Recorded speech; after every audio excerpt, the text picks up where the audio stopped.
Hello साथीहरू, बर्दियामा एउटा दुःखद घटना भएको छ।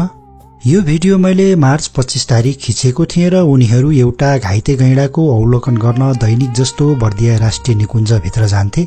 3 दिनपछि अर्थात हिजो मार्च 28 तारिक यो हात्तीले आफ्नै माउते गंगा थारूको ज्यान लिएको खबरले अत्यन्तै मर्माहत भएको छु। यो हात्ती र माउती दुवैले धेरै वन्यजन्तुको उद्धार गरिसकेका छन्। कहिलेकाहीँ जनावरहरूप्रति माया र सद्भाव हुँदाहुँदै पनि यस्ता अप्रिय घटना घट्दछन्। मृतक थारूलाई हार्दिक श्रद्धाञ्जली तथा परिवारजनहरूप्रति गहिरो संवेदना प्रकट गर्दछु।